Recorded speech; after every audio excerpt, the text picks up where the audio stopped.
So another black and white animal, a panda, is another animal term that's been referred to by Google as far as algorithm updates and updates to the way it looks at the quality of a website.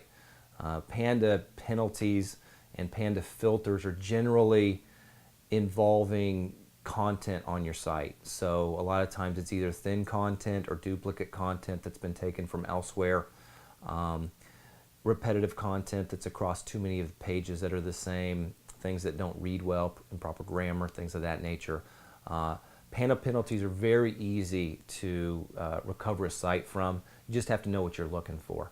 So if you're facing an issue where you've lost rankings over time, you really, should really give a professional SEO company a call that's qualified to do this for you, and figure out exactly what's going on with your site so that you can diagnose it and move forward.